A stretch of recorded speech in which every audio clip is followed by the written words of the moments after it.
Today, on Be Something Wonderful, it's not blocked. It's just waiting on who you assume you are. I am your host, Kearin, and these are the studios of Be Something Wonderful, where we help you level up and become the best version of yourself. Creators, good morning and welcome back to the studios of Be Something Wonderful. One of you reached out to say our message that you are not blocked and you are not broken really resonated with you, to the extent that you spent months visualizing and doing robotic affirmations, attending healing retreats, manifesting courses, taking some coaching sessions, trying to figure out where the block is, right? Trying to improve your self-concept, doing your self-concept work. You said you did energy work and shadow work and all of this. And then you said you found our channel where our message is you're not broken. You're not blocked. That this new life's waiting on you to assume it, waiting on you to assume who you are. Wow. And she said it changed her whole life, that she is living the life that she always wanted. And that she understood that she was creating the blocks, creating a reality that she's blocked, creating a reality where she believed something was wrong with her, that she needed to improve her self-concept. Right? Two of the biggest manifesting myths are that you are blocked and that you need to work on your self-concept. Those create realities and identities and experiences where you're blocked and you need to work on yourself, that there's something wrong with you. You are not blocked. You are not broken. All of that energy cleansing, shadow work, fixing beliefs, healing and forgiving the past, there's nothing wrong with any of that. But until you move to the identity where you don't need to work on your self-concept, where you're not blocked, you'll never know yourself. Then this stuff just becomes, you find out you don't need any of it, right? Like that show, the show The Chosen, that series about the life of Jesus, which I talk about in many, many videos now, right? Where Jesus says, you don't need this pool at the healing at the pool of Bethesda. You don't need all of that. You only need me. You only need that recognition, that assumption of who you are. But there's another scene I want to talk about today. In this same show, The Chosen, where Nicodemus runs into Lilith. Lilith was possessed by demons, right? Possessed by an unwanted identity, unwanted reality. You might want to look at it like that, right? And her name was Lilith. But she was healed, made whole by Jesus, your I am awareness, right? He called her Mary. He said, you are mine. Right? So she's no longer Lilith. So Nicodemus heard about this miracle, her miracle healing, right? Where she's healed from those demons and that life that she didn't want, right? That negative identity, those negative thoughts, those negative assumptions. And he sees her, right? Looking vibrant and complete and healed and whole and loved, and right? In this beautiful illuminating love. Right? And Nicodemus says to her, it's you. It's real, Lilith. Right? He heard about the miracle. Right? And Nicodemus, seeing Mary whole, healed, complete, and fulfilled, seeing her as she truly is, her ideal identity, it was a shock. He goes, oh my God, it is real. It is a miracle. So let's go through this scene because it's a powerful one to understand what we're talking about today. Right? Mary keeps walking though, because she doesn't answer to Lilith anymore. Hear this. She's no longer answering to those circumstances or conditions that appear contrary to her new identity, to her new reality, to her assumption. She's no longer blocked by anything. She is in this new identity, this new life, like this person that reached out, like this creator who reached out and said, yeah, I'm in my new life. I'm not blocked. I'm not broken, right? She keeps walking. Nicodemus is desperate to talk to her and understand how she's now healed, right? We want to understand. We hear manifesting stories. We hear other people using processes and techniques and that they manifest something. They manifest a specific person or a pile of money or whatever it is. And we're so desperate to understand, how do they do it? How do they heal themselves? How do they manifest it? Right? And he says to her, no, please, don't be frightened. My name is Nicodemus. In other words, what's Nicodemus saying here? In other words, I am the seeker of truth. That's what the name Nicodemus really means. The idea of Nicodemus, right? And don't be frightened, my name.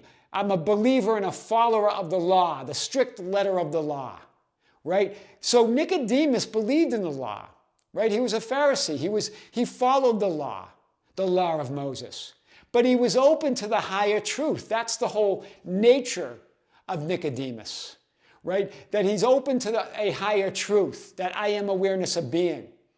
But for so long, he's identified as a follower of the law, a strict follower, that the power is greater than me. It's outside of me, right? The power just works through me, right? But I'm separate from that power.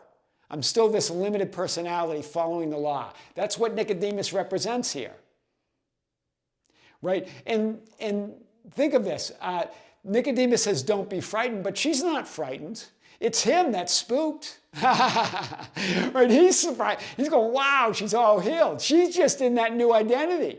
She doesn't answer to Lilith, right? Check this scene out. Nicodemus coming to know that you're not separate or limited or subject to a power or a law that's outside of you.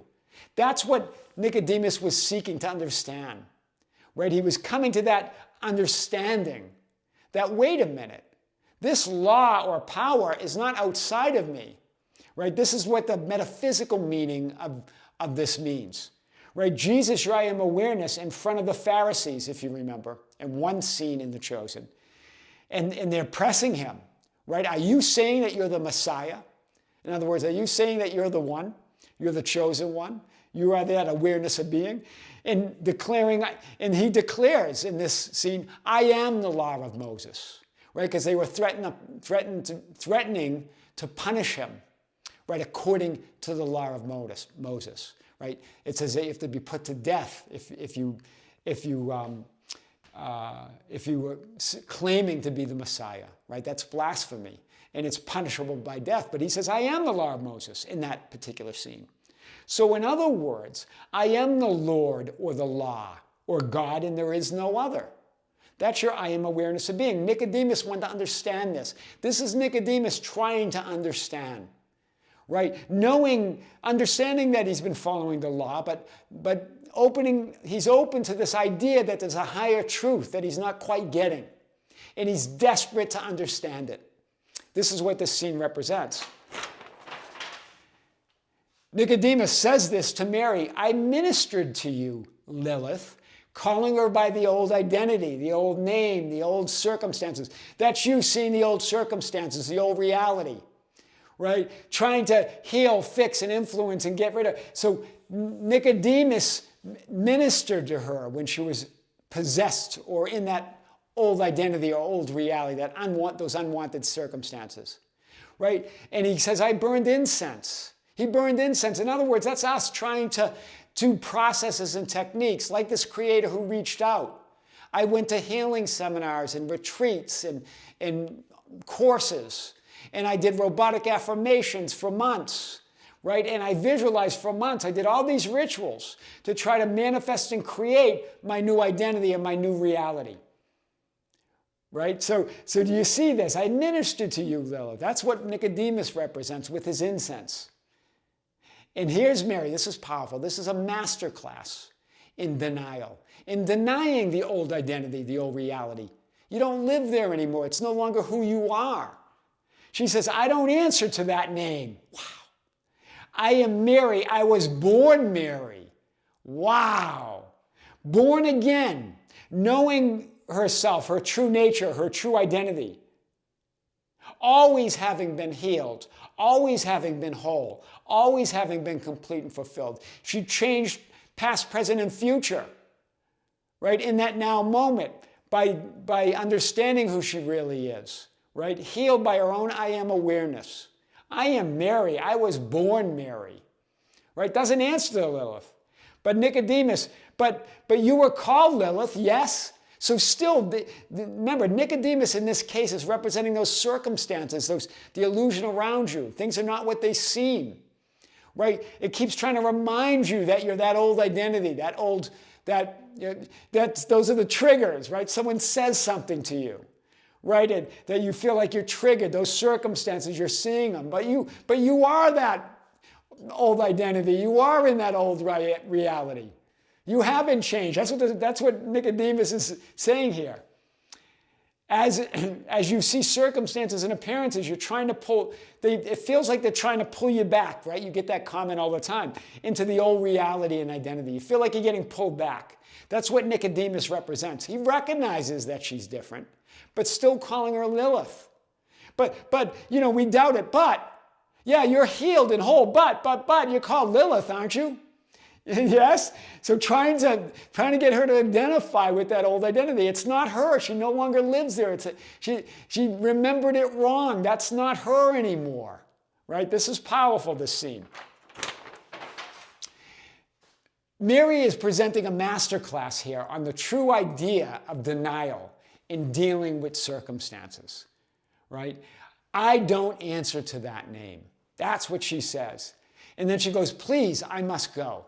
As Nicodemus presses her, she keeps walking. I gotta go. I don't live there anymore. That's not who I am. That's not my reality. And then Nicodemus, coming to that realization, no, Mary calls her by her new identity. This is you now saying, wait a minute. I'm not that old identity. I'm not those old circumstances.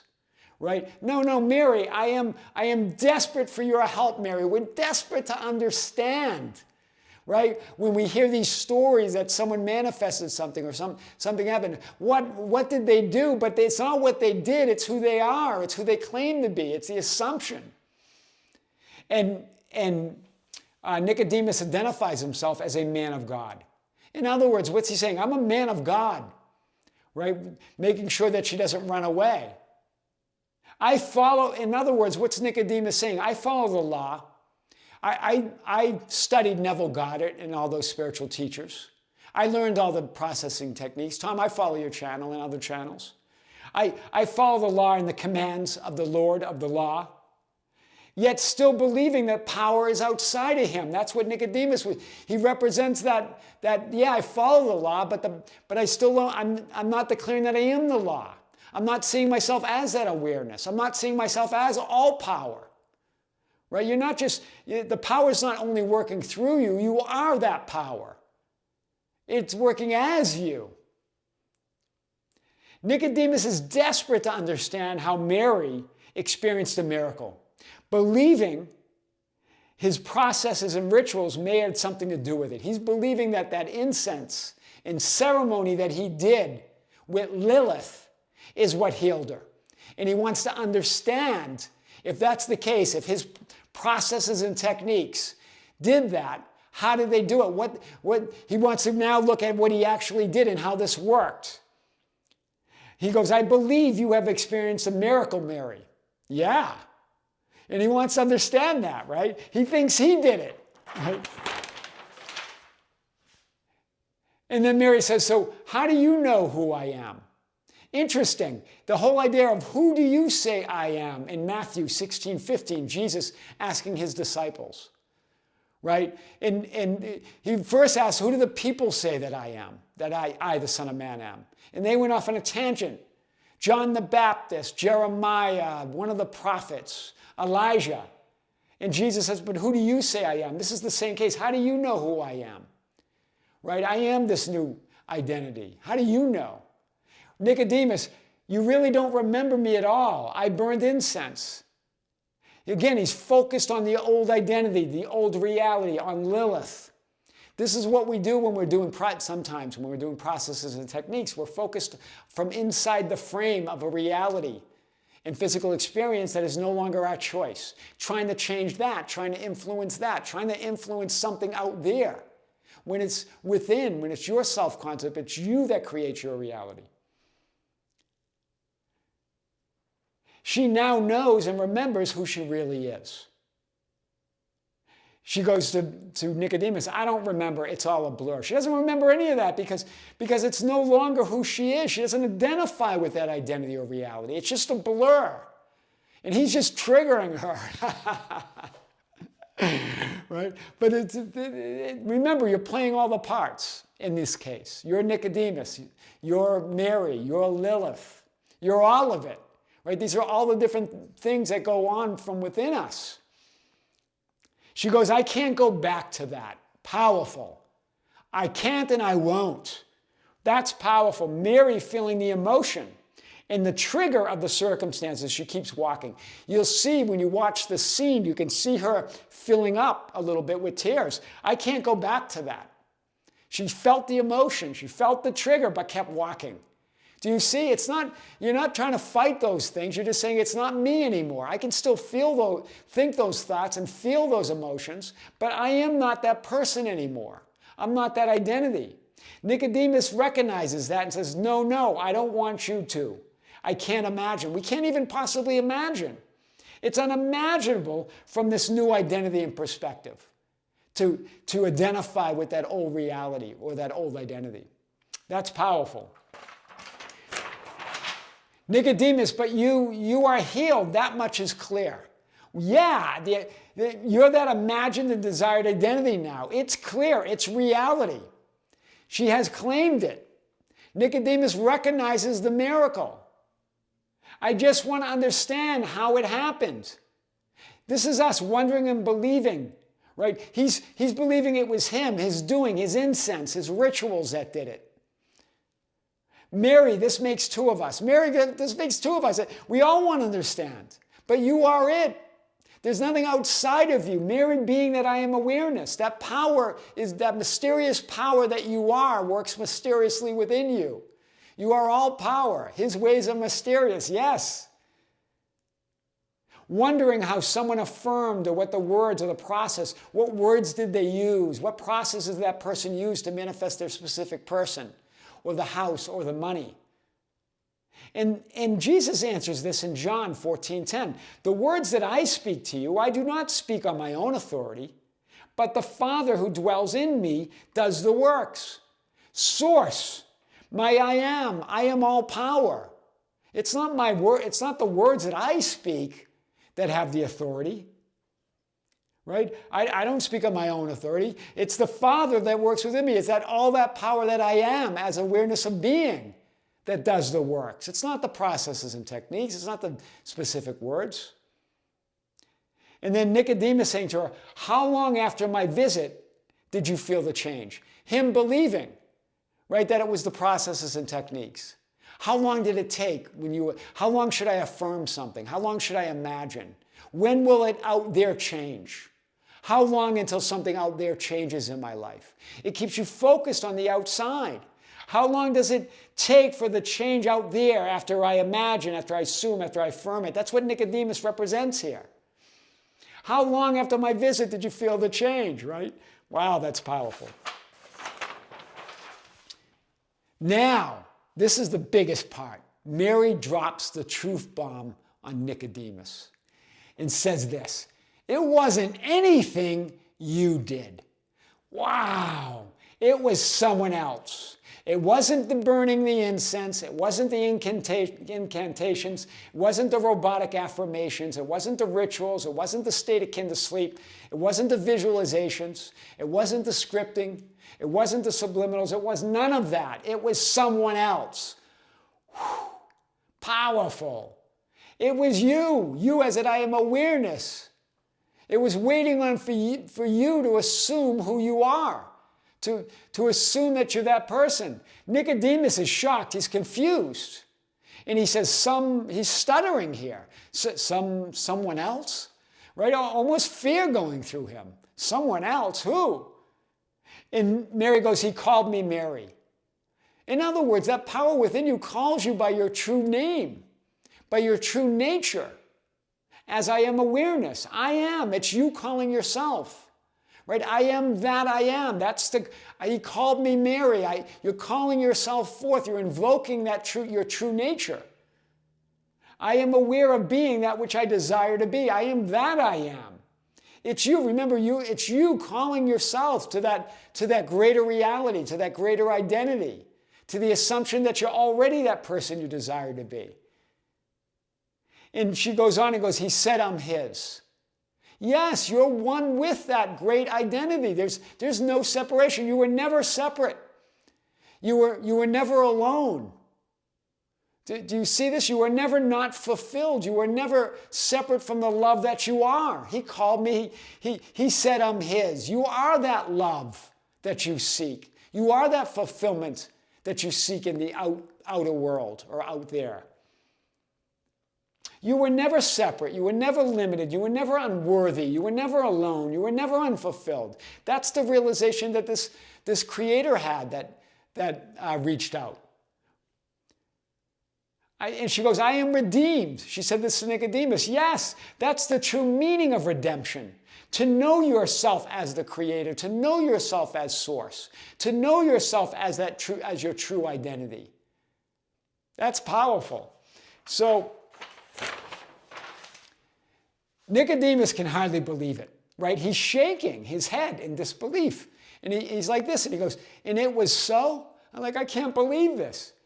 Yeah, it was so, just like that. We can't believe it. We can't believe that it's just that. It's just the assumption that I am it. Right? I told you on one video where someone reached out and said they affirmed, I am God and there is no other, and woke up to a lottery win. A millionaire. This is one of the videos months ago.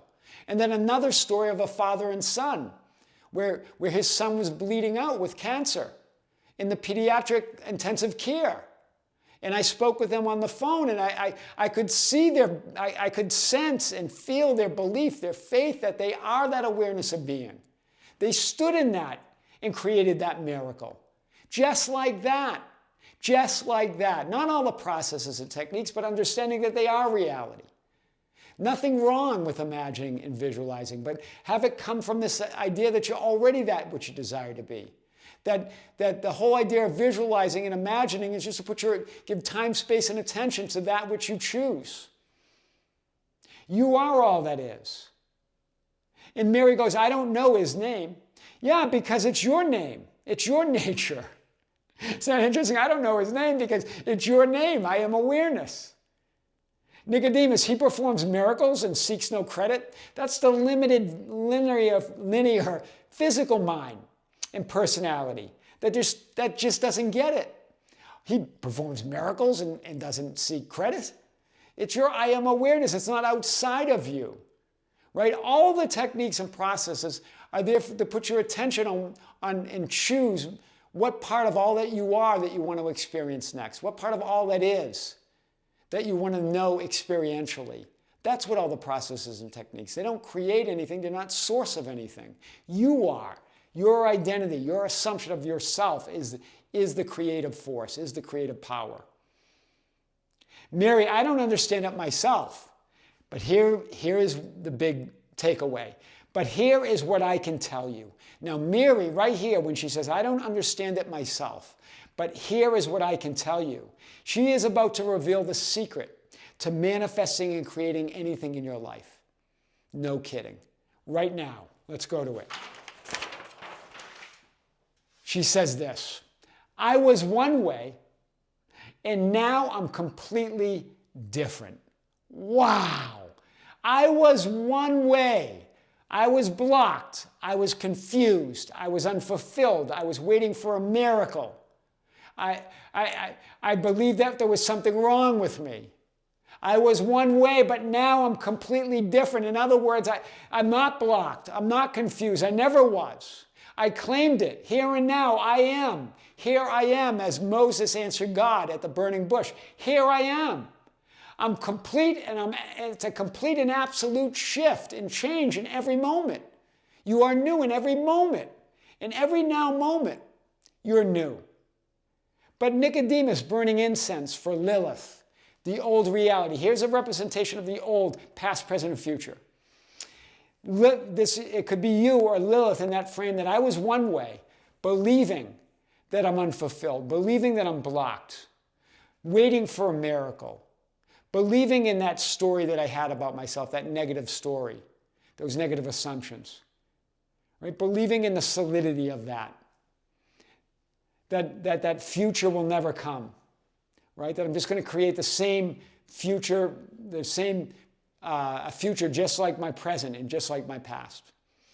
I was one way, right? Nicodemus burning incense, right? Focused on Lilith, not the new identity, not who you want to be, right? Not assuming that you're already healed and whole and complete, but assuming that she's blocked, that she's confused, and I've got to cure her or heal that.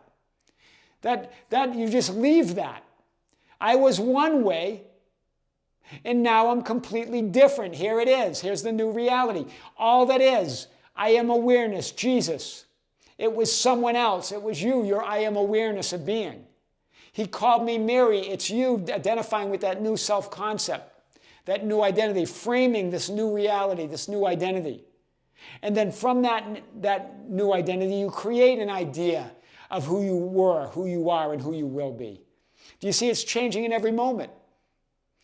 So whenever you're doing techniques or processes, there's nothing wrong with doing techniques and processes, but it's about claiming that identity first, knowing yourself from the vertical. And then techniques and processes will put your attention and focus to choose what part of all that you are, all that is, that you want to experience next. And then you create that from that now identity. I was born Mary. Look at this, how she changed the past. I was born Mary. Not here, I was one way, Lilith, but I was born Mary. She changed her past. She changed her present. She changed her future. She changed all time from this new identity. From what? From assuming that she is that person she desires to be. That's the metaphysical message of Jesus, your I am awareness, healing Mary. Right? If you see the scene, it looks like he didn't do anything because it's not about doing. It's about her recognizing herself through that mirror of all that you are, through your higher self. Your higher self is a mirror for you to see the ideal of all that you are. That's powerful. It was someone else. Who? You, as that I am awareness. He called me Mary. That's you identifying with that new self-concept. Right? And then everything unfolds from that identity. Wow. It's not blocked. It's just waiting on who you assume you are. That's all. So as you imagine your wish fulfilled, as you create an imaginal scene, as you affirm that you're that person you desire to be, assume it from this new identity, not from a reality that you believe is hard to change, that you were one way, that you believe you need to do rituals and techniques to change that. You don't have to change anything. It's about choosing. And you can choose to be that person right now, here and now, and it changes everything. I am your host, Tom Kearin, and these are the studios of Be Something Wonderful, where we help you level up and become the best version of yourself. Creators, thank you. Thank you for being with me. Thank you for liking and sharing and commenting on the videos. Be sure to join us on the Tom Kearin YouTube channel. We have another video, powerful video on that channel. And be sure to subscribe.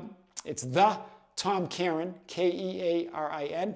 And also we have another live event this month in April. That's been announced, and we will remind you again.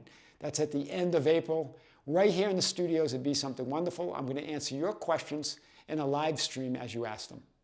With great love, with great light and infinite gratitude, this is Tom Kearin here in the studios at Be Something Wonderful. We'll see you soon.